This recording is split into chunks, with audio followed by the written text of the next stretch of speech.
makapaday ni gala magaampo na kita.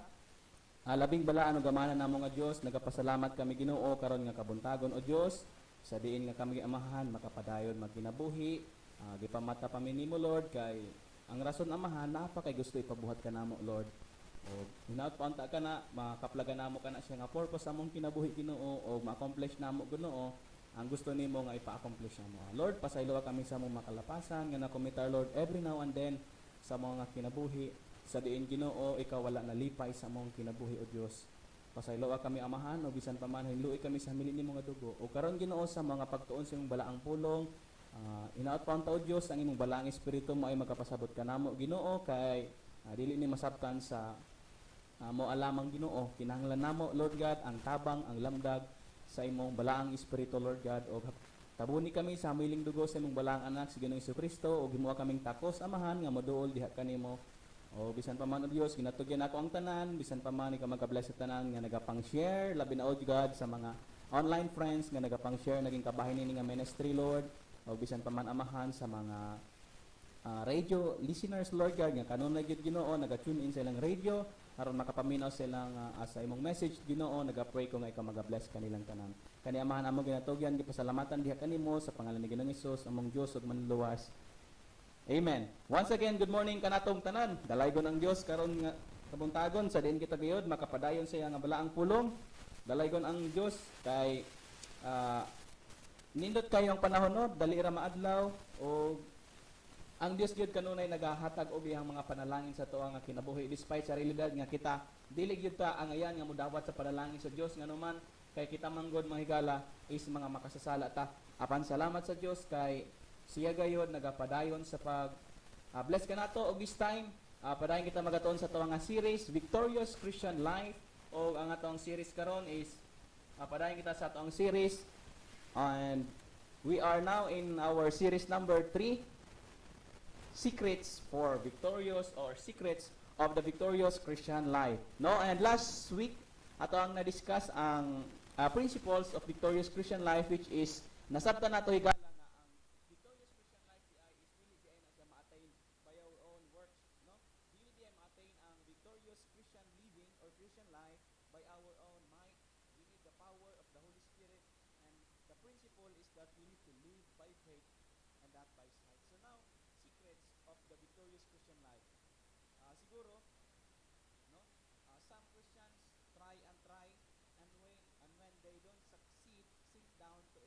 level of Christian experience, living on a standard lower than they desire, but helpless to advance and fearful, lest they make fools of themselves by trying. You know what? Ang sala higala, ang sala is kabahin na gid na siya. Samtang naapatan nini nga kalibutan na is padayon gid nato mag-grieve ang balaang espiritu. Padayon gid nato ma-displease ang atong Dios. O mao na ang tool ni Satan higala aron nga kita mahimong mawala nga to ang joy of the Lord og pipila sa mga Kristiyanon they try and try no apan kung dili sila magmalampuson mo sink down sila sa lower level of Christian experience mao nang magkinabuhi na lamang sila nga baba sa standard nga ilang gi-desire nganuman kay helpless sila to advance kay makita nimo sa ato nga Christian life higala is I don't know about kung sa imuhang part, ikaw lang nakabalo og ang Dios. Apan for sure, nagyud tay struggle sa ato nga flesh, no? Human as we are, as we live in this flesh, this sinful, wicked flesh, nga niya pa sa ato padayon jud ta mag-displease sa atong Dios ang atong flesh. Pero as we studied already, no, nga nagpromise ang Dios to give us victorious Christian life, victory against sin, victory against the world. So, other Christians have never heard of the victorious life and continue sinning and confessing and sinning and confessing. Nagbalik-balik ang pattern, nakasala, nag-confess, nakasala, nag-sorry, Lord, pasaylo ako, gipasaylo sa Diyos, and then, nag-confess, din balik. No? Mao na ang naging pipila sa mga pattern. O sa ato ang pag-study karon higala is tan-aw nato sa scripture unsa man ang mapipila sa mga secrets or mga pipila nga mga steps aron nga ato ang ma-overcome ang sin nga ato ang gina-struggle karon. Kay common gud ni sa ato nga Christian, especially sa mga dugay-dugay na nga Kristohanon kanang nawala na ang fire sa Ginoo. Mao gid ni ang common sin no sa ato nga life or eksena na ang ubang nga Kristohanon wala gid kadungog na pwede di ay ta maging victorious Christian life. Basin ikaw karon higala as a Christian wala ka kabalo nga pwede di ay ta magkinabuhi victorious Christian life. Yes. No? Nasabtan na nato nga nagpromise ang Dios nga nagpromise siya nga ma-overcome nato, no? Sin does not have dominion over us. Ingon pa ang word of God. And is this all that Christ has to offer? Is there any hope for victorious Christian life? Mao na ang pattern nga nakasala mura ra gud sa kuan no sa Israel sa una kung nakabantay ka nagabasa ka sa history account no makita nimo nga ang mga Israelita nakasala sila. Of course, kay ang Dios loving man siya, so i-punish gid niya ang sin, no? O holy man siya, so dili niya pwede i-bypass ang sala. So therefore, i-punish niya ang Israelites. So dapat ang nahitabo na pod is nakaamgo na pod ang Israelinhon. Nakasala mi Lord, pasaylo ami, no? Mag-obey na gid mi sa imong commandments. So tuan na pod pasaylo sa Dios o gi-bless sa Ginoo. Unya nakalimot na pod. Unya nigbalik ang pattern, nakasala na pod, confess, no? Sin, confess. Sinning and confessing, pero maura gid ba ni ang kaya i-offer sa atong Ginoong Kristo? Naa pa ba'y paglaom aron kita makakaplag sa kaning gitawag nga victorious Christian life? And I believe that the secret of the victorious Christian life is our identification with Christ. Mao ning atong hisgutan karon. Mao ni ang secret no? Dapat makabalo ka unsa imong identity, no? Unsa imong identification diha sa kay Ginoong Kristo. What is my identification with Christ? What is your identification with Christ? Mao ning atong tutukan karon nga kabuntagon. Romans chapter 6 verse 4 to 22 is generally accepted as the victory chapter. Mao gid ni, no? Ang in fact dili lang ang Romans chapter 6 verse 4 to 22 kundi ang entire Romans chapter 6, no? Higala kung mao ni ang technique no, mao dako nig tabang sa ako higala.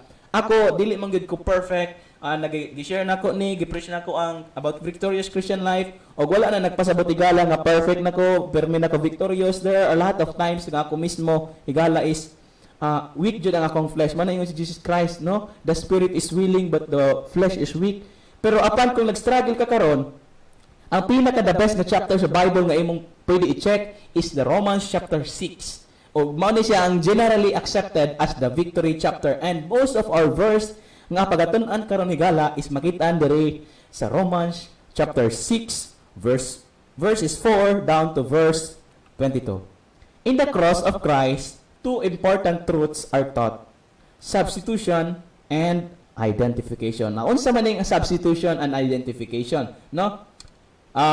Mao ni ang duha ka importante kaayo nga truth nga natudlo sa cross of our Christ, or ang kamatayon sa atong Ginoong Kristo is substitution, no? Kita man unta tong ilansang sa cross, kita man ang dapat mamatay physically and spiritually, no? Apan gidawat kana sa Ginoo, our identification or our identity with Christ. To the sinner, no, alang sa mga dili paluwas, alang sa mga makasasala, we teach substitution. Unsa man ning substitution? Look and live. Unsa pasabot ana? Tutok sa Ginoong Kristo og mabuhi ka, or acknowledge yourself as alive. So maragod sa serpent God, mao na sa John chapter 3 verse 14 to 16, mao nang dito gihimong unsa tawag ana, shadow, foreshadow or typology, tama. Gihimong typology is ang katong kuan di ay katong halas di ay nga giisa ni Moises, no, bronze dito gatong napaakan sila kay as punishment sa Ginoo is nagpakasalamang Israelinhon unya gipadala sa Ginoo ang mga venomous nga mga snake mo nang nagakamatay sila. Ang condition lang sa Ginoo aron maayo sila is kinahanglan na motutok sa bronze nga serpent. O shadow di ay to, foreshadowing, no, di ay sa kay Ginoong Kristo. To the sinner we teach substitution, which means look and live, which means believe on the Lord Jesus Christ, and thou shalt be saved. That whosoever believeth in him should not perish, but have everlasting life. However, to the saint, it is look and die. Kinahanglan kita motutok o kinahanglan kita mamatay. Unsa man ni masabtan nato ni sa tuang pagpadayon sa tuang pagtuon. Now, Secrets of the victorious Christian life. Now, number 1, identification with Christ's death. Kana bitang i-identify nato ang atong kaugalingon nga we are died, we are identified with Christ's death. Unsa na ingon sa Bible? Romans chapter 6 verse 5, for if we have been planted together, means we, dira ang verse means Christ and I, planted together in the likeness of His death, we shall be also in the likeness of His resurrection. Knowing this, in verse 6, that our old man is crucified with Him, that the body of sin might be destroyed, that henceforth we should not serve sin. Amen. Ingon ang Bible ligala is our old man is crucified with Him, which means ang old man, nag-refer ka na siya sa ato ang Adamic nature. Kana bitaw ato ang nature nga namana pa nato kay Daddy Adam, no? Sa atong unang papa nga si Adan. But the Bible said our old man is crucified with Him, which means which implies ang result niya na as our old man or our old nature is crucified with the Lord Jesus Christ at the cross, that the body of sin might be what? Destroyed. That henceforth we should not serve sin. No, ang usa ka butang crucified, no, or patay na, dili na siya maka-serve sa sala. Kay wala tayo nakit-an nga patay sa sementeryo nga nag-party-party. Wala tayo nakit-an sa cemetery ka ng mga lungon nga namangon unya nagsigarilyo. Wala tayo nakit-an sa mga tao nga nasa sementeryo nga ningbangon unya ni inom og tuba, emperador o mga mahalon nga mga wine nga makahubog, nga naghubog-hubog. Wala tayo nakit-an nga nasa sementeryo nga nagdisco. No? Therefore, if we acknowledge that we are dead in Christ, that our old man is crucified with Him, no, that the body of sin might be destroyed, that henceforth we should not serve sin. Mao ni ingon ni Apostle Paul sa Galatians chapter 2 verse 20. He identified himself to be dead or crucified with Christ. Ingon siya, I am crucified with Christ, nevertheless I live, yet not I, but Christ liveth in me. And the life which now I live in the flesh, I live by the faith of the Son of God, who loved me and gave Himself for me. Amen? Mao ni ingon ni Apostle Paul, I am crucified with Christ. Gilansang nako uban ni Kristo, which means ang akong fleshly nature, ang akong old nature is crucified. No? I am crucified with Christ. Nevertheless, I live. Yet not I, but Christ liveth in me. And the life which I now live in the flesh, I live by the faith of the Son of God, who loved me and gave Himself for me. Which means death frees a man once and forever from the power and dominion of sin. Once na sa tao patay na, di na gid siya makakuan kanang ang dead body, di na gid siya able nga makasala pa. Which means dili na siya kaatog diskuhan, dili na siya katog party, di na siya kapalit og cocaine, di na siya ka drugs, dili na siya maka fornicate, dili na siya katanaw pornography or any nga mga immorality, di na siya ka-commit niya, no? And in Romans chapter 6 verse 7 mo ni ingon sa pulong sa Ginoo, for he that is dead is freed from sin. Amen. Ang tao di ay nga patay na is freed na siya from sinning or from sin itself. Which means if we acknowledge ourselves to be dead in Christ, pwede din nato makamtan kaning gitawag nga victorious Christian life. Secrets of the victorious Christian life, di lamang identification with Christ's death, but also identification with Christ's burial. No? Therefore, we are buried with Him by baptism into death, that like as Christ was raised up from the dead by the glory of the fathers, even so we also should walk in the newness of life. Amen? Therefore, we are buried with Him by baptism, which means we identify ourselves with Christ's burial. O sa pasabot ani, dead things ought to be buried. No? Ang mga patay nga mga butang, no? They ought to be buried. Which means, kung gilubong na ganit na siya, ay na siya lungkaba. No? Pag gilubong na ganit na siya sa Ginoo, ay na siya lungkaba. Kaya manimaho na. Manimaho na higala. Kita, we are known, or the Bible describe us to be dead in sin. That's why dead things ought to be buried. Therefore, if our sin is buried, ay nanalong ka ba? We need to live a newness of life. So, secrets for victorious Christian life: identification with Christ's death. Dili lang number 2, identification with Christ's burial. But number 3, identification with Christ's resurrection. Romans chapter 6 verse 5, the Bible said, "For if we have been planted together in the likeness of His death, we shall be also in the likeness of His resurrection." Amen? Maugid ni ang promise sa Ginoo that we shall be also in the likeness of His resurrection. O identification with Christ's death, no? Secrets of the victorious Christian life, di lamang identification with Christ's death, identification with Christ's burial, identification with Christ's resurrection. But number 4, identification with Christ's present triumphant life. Ang atong Ginoong Kristo is kuan gid siya, triumphant na siya. In fact, kung imong tan-aw no ang sa cross, at the cross of Christ, kuha na sa atong Ginoo ang victory. And gigrant na niya sa ato ang victory. Lamang as a Christian nga naapay fleshly nature sa ato is wala nato gigrab na siya nga privilege. No, wala nato nagi-claim nga privilege gikan sa atong Ginoo.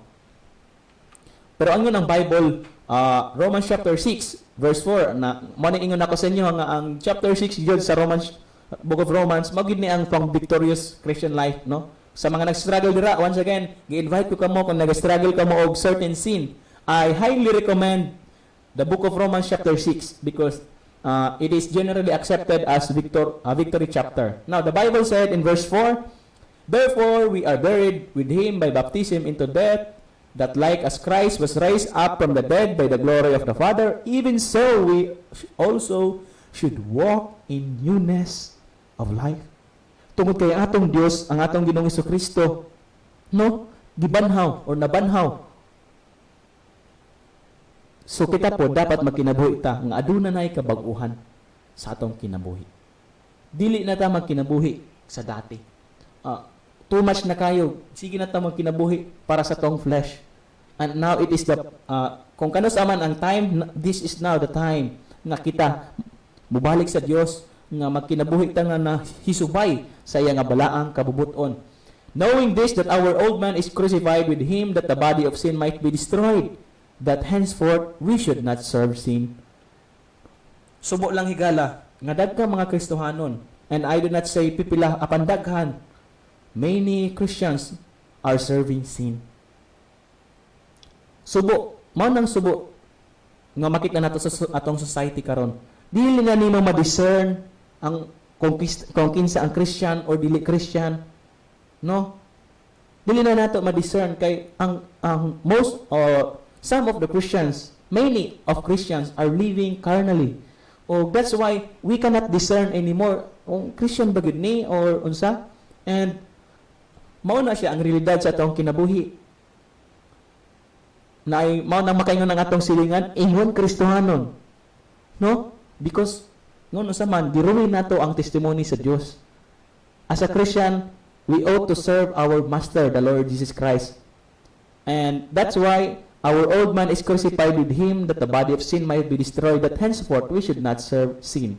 And the challenge for you and for me also, higala, is this: stop serving sin. Akong balikon, stop serving sin. Kaya nga naman, yes, tinud man gid ang Bible, ingon ang Bible, sin hath pleasure for a season. Pero ang pleasure nga ihatag sa sin is mo gamay ra. Gamay ra na siya. For a season ra gid na siya. Apan ang distraction nga ihatag niya is it could be lifetime. O dili ta gusto nga magbasol higala, tama? Dili ta gusto nga basulan nato ang isa ka action. Therefore, kung ikaw karon nga nagaserve pa sa sala, stop. No? Now, if we be dead with Christ, we believe that we shall also live with Him. Instead of serving sin, living nga i-please ang atong kaugalingong flesh, we ought to live with the Lord Jesus Christ. For in that He died unto sin once, but in that He liveth, he liveth unto God. Okay? Manahigala is gipakamatyan nato sa Ginoo, and we ought to give our life to our Master, the Lord Jesus Christ. The secret is that the indwelling Christ lives in the heart and life of each believer for the purpose of becoming Lord and Master of that life. Ang rason di ay, ang sekreto di ay is mao ni nga ang indwelling Christ, no, nga naghuya sa tuong lives, that lives in our heart, nga ang Holy Spirit, ang balang espiritu nga niya sa ato ang heart, no, is napuyo di ang Ginoo sa tong heart, kay ang purpose is mao ni nga gusto niya nga siya ang maging Lord and Master sa tong life, no. And the fact that we are saved by grace and we are sealed by the Holy Ghost, remember nga the moment nga ato ang i-grieve ang balang espiritu is yun ang watigala, dili ra baya na siya mo come and go. Ang balang espiritu, once you are saved, you are always saved.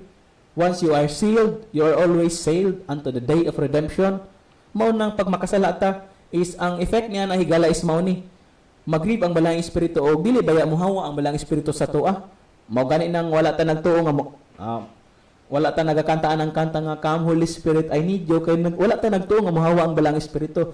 And lamang sometimes wala na to gialaw ang Ginoo nga maging Lord sa atong life. Sometimes we allow our flesh to be the ruler, to be the Lord and Master of our life, which is dili ganahan ng Ginoo niya na diay sa atong life. The secret is that the indwelling Christ lives in the heart and life of each believer for the purpose of becoming Lord and Master of that life. Gusto sa Ginoo nga siya ang maging Master nato. Gusto niya nga siya ang atong mahimong Master and Lord, nga siya ang mo-drive sa atong life. And unta, we will live a Christ-centered life instead of being self-centered life. Colossians chapter 1, verse 27, ingan ang Bible, to whom God would make known what is the riches of the glory of this mystery among the Gentiles, which is Christ in you, the hope of glory. Amen? Mauragid ni ang hope, no? We are living in a hopeless generation. We are living in a hopeless world. No? Di lamang that there is hope in Christ, but remember, higala, Christ is our only hope. Akong balikon, Christ is not just a hope for us, but Christ is the only hope sa atoa. No? And I am dead, and the living Christ lives and rules in my yielded body and gains triumphant victory for me. Mao diyan ang sekreto.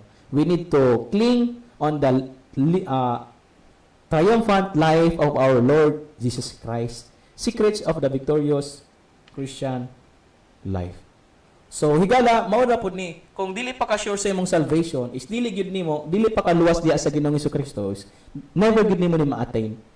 Basin ikaw karon nagahunahon na ka, gusto na ko muundang sa pagpanigarilyo, brad. Gusto na ko muundang sa pag-inom.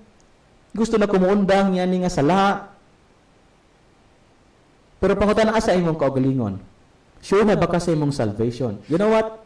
Dili nimo ma-experience ang victorious Christian life if you are not Christian in the first place. Mangutan na ka, brad, unsa man pamagi para makristohan ko? Higala, dali ra manghimong luwas o mahimong Christian. There are 3 easy steps para maluwas ka higala sa impyerno. A, admit that you are a sinner. Believe. I-admit mo nga helpless ta, no? Kung dili pa ka sure sa imong salvation, admit that you are a sinner nga need ka og salvation. Nga i-admit nimo nga ang sala magdalag kamatayon, and dili lamang physical na kamatayon kundi spiritual nga kamatayon. Ikaduha, saligan nimo, you need to believe on the Lord Jesus Christ, which means tuuhan nimo og saligan nga siya usa ka Dios nga nagpuyo sa langit kaning baba sa lupa sa earth 2,000 years ago. Nagpuyo siya diri 33.5 years, and within that years gituman niya ang kasuguan nga dili nato kayo tumanon. Og tungod kay ang silot sa atong sala is kamatayon, manang nagpakamatay siya. Og ikatulo kaadlaw na banhaw. Og kana siya nga work niya igo na nga makaluwas nimo. O kung nagtuo ka niya na nagunaw na ka karon, brad, ning tuo ko ana nga nutuo ko nga si Kristo lang gyud ang makaluwas sa ako. Maayo ko o ikatulo ni mga buhaton, which is letter C, is you need to confess that to the Lord, which means isulti nimo sa Ginoo nga ikaw mosalig kaniya. Kay dayon ang Biblia sa Romans chapter 10 verse 9, that if thou shalt confess with thy mouth the Lord Jesus and shalt believe in thine heart that God hath raised him from the dead, thou shalt be saved. sultihi ang Ginoo nga ikaw mosalig kaniya, mudawat kaniya. Probably nagaingon ka sa imong kagalingon, Brad, gusto ko mosalig. Gusto ko sultian ng Dios. Apan wa ko kabaloon sa akong isulti. Pwede ba ay i-guide ko nimo sa words nga akong isulti sa Ginoo? Yes. Kalipay na ako nga tabangan ti ka, ingna lang ang Ginoo karon sa imong nahimutangan. Again, kung dili pa ikaw sure sa imong salvation, ingna ang Ginoo. Nini nga masunod nga pag-ampo. Ginoo, naginulsol ako, isip usa ka makasasala. Ako mosalig nga si Jesus Dios nga nagpakamatay, gilubong ug nabanhaw aron ang iyang dugo mao'y makahugas sa akong sala ug dili ang akong kaugalingong buhat. Salamat sa libre na kaluwasan sa pangalan ni Jesus. Amen. So kung karon ka nakadawat sa Ginoo, praise the Lord. Ingon ang Bible, you are already saved from the eternal punishment of hell. O ang nyawa is magapangitan na siya pamaagi, no? Nga ma-destroy ang imong life. And that's why this preaching the secrets of the victorious Christian life is important to be applied, no? As a Christian, we ought to live for our Savior. And kung usa na ka-Kristiyanon o nagapaminaw kanini nga preaching, praise the Lord. Salamat o akong pag-ampo nga ikaw padayon mag-serve sa imong master, sa imong Lord. O ginaot paunta nga kanunay nimo i-glorify ang imong Dios o manluluwas sa imong kinabuhi. Mag-ampo kita in closing. Amahan, salamat sa imong balaang pulong. I-bless ka to Ginoo sa among kasing-kasing. In Jesus' name, Amen.